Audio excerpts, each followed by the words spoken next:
This is the city, Megatonia, a cesspit of crime, and there's one force that can clean up the streets. The Judge Squad. This is the magisterium to all judges out there. Reread you. What's the situation?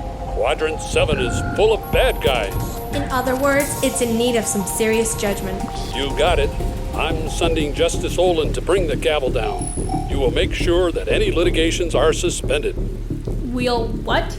Do what you do best. Oh. I wouldn't waste any time. Megatonia is in trouble, and you're its first line of defense in this trial. Got it. Rachel out. So, I know I'm new to this whole judge job, but what do we do exactly? Like, the whole conversation was just a little hard to understand. Just remember your training. If you see anyone you think looks untrustworthy, you lay down some sweet, sweet judgment on them. Okay, but what does that mean?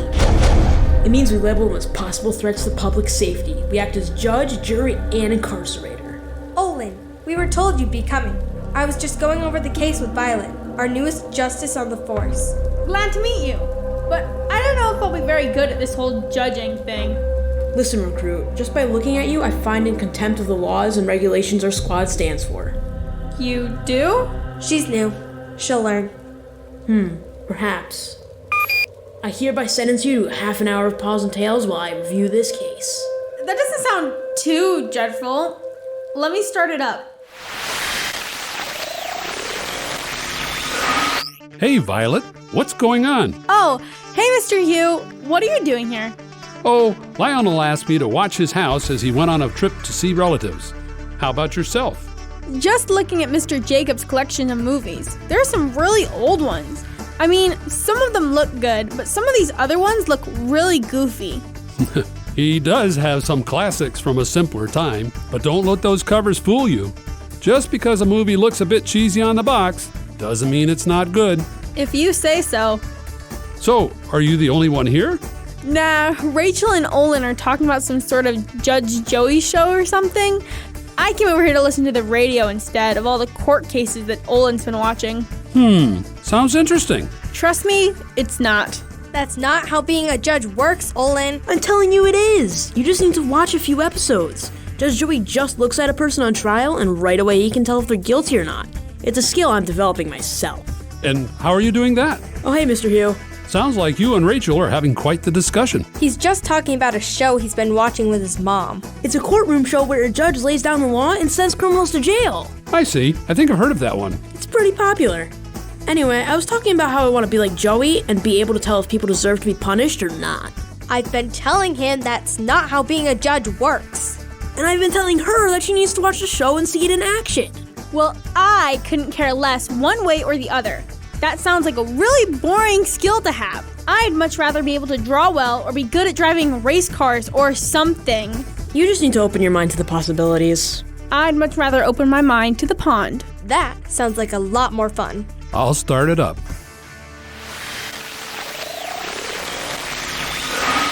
Is there something wrong, Mr. Hugh? I was just thinking about what Olin was talking about earlier. Oh no. Don't tell me you want to keep talking about Judge Joey. I think I've heard enough to last me a lifetime. It's a good show! That's not quite what I meant. The whole idea of being able to tell if someone deserves to be punished for something they did is something the Bible talks about a lot. It is? What does it say? Well, it's a little complicated. Passing judgments on others is a serious thing, and according to Jesus in Matthew 7, it's not something that we should do without first taking a look at ourselves. Ourselves? Wait, hold on. I think I remember that part of the Bible. Isn't that where Jesus tells us not to judge people at all? It's a part of what he says, but there's more to it. He says the reason we shouldn't judge people is because when we do, we have to live up to those standards. It's kind of confusing. Yeah, not sure what any of that means. Well, I could try to explain, or I could see if Lionel has a script about this somewhere. Let's see. Judgment, judging. This could take a while.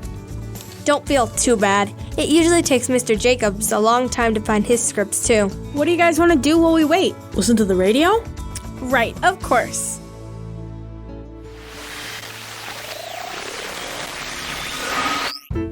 And now, From the garage of Lionel Jacobs comes the quick drama, The Two Drivers, an adapted biblical teaching about hypocrisy. Once upon a time in the fair town of Tinkerton, there was a delivery truck driver. Hello, I take products from the local factories to nearby towns so that people can sell them in their stores. She would drive her truck for hours every day, being responsible and getting the products delivered on time and in good condition. When you ship with me, it's a guarantee. Everything was going well until one day. Hey, get out of the way, you big gas guzzler. I got places to be. Hey, buddy, this is a 40-mile-per-hour zone. You shouldn't be speeding. Yeah? Well, why didn't you stop me? And with that, the other driver cut her off and sped off into the distance. What a crazy driver. I better catch up with him so I can get his license plate number to report him to the authorities. And so, the truck driver slammed on the gas and roared across the countryside. Of course, as she was driving a large truck, she couldn't quite make the tight turns that the smaller car ahead of her could, so there might have been a few picket fences, traffic signs, and mailboxes that just happened to get in her way. Whoa, watch out! Don't think you're going to get away from me. You're going down. After this crazy chase, the truck driver took the other driver to court. The judge then handed down her verdict. It is my opinion and that of the jury that according to the testimony of our honorable truck driver, you are guilty of speeding and must pay the fine of $200. Ha! In your face! Yes! As for you, truck driver, I know, I did good. Just making the streets a safer place, Your Honor. I don't know about that. According to eyewitnesses and damage reports and the state of your delivery truck, it would seem that you two were speeding, and I dare say, being much more dangerous than this driver going on a joyride. She was a little unhinged, Your Honor. When I need commentary, I'll ask for it, sir. Sorry, ma'am. And so the truck driver will be fined $2,000. What? It is the law, and I am being very generous. You are dismissed. The court clerks will serve you your papers. The moral is that when we see someone doing the wrong thing, it's very easy to want to point it out and see them get punished for it. But God tells us to be very careful when we do this, because chances are we've been doing the wrong thing too. And if they get punished, then you can be sure so will we.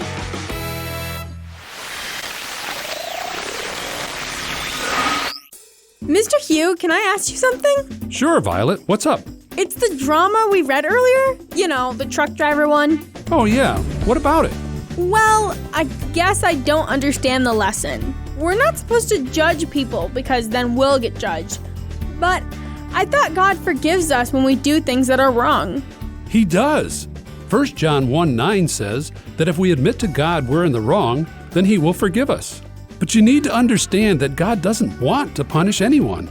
Verses like 2 Peter 3:9 and Acts 26:18 show that God wants to forgive and not let anyone pay for their sins. When we treat people badly for doing the wrong thing, we are not being like God, and that's where the problem is. So what you're saying is it's not wrong to tell people what they are doing is wrong, as long as we are doing it because we love them and want to be forgiven? Exactly, Rachel. The Bible tells us of many prophets and messengers God sent to His people to warn them that what they were doing was wrong. But it was never to make the messengers look good. That makes a lot more sense. So, just wondering, Mr. Hugh, is there any situation that we need to judge people? Interesting question, Olin. And I can think of one instance where the Bible tells us that we need to be very careful about trusting people. It's the people we let teach us. So I'm guessing it's a big deal then. Oh, yes. All throughout the Bible, we see people who teach others things that weren't true. And usually this led to many people suffering for it. The thing is, these teachers seem to be pretty good people, but behind the scenes, they were only looking out for themselves. Wow.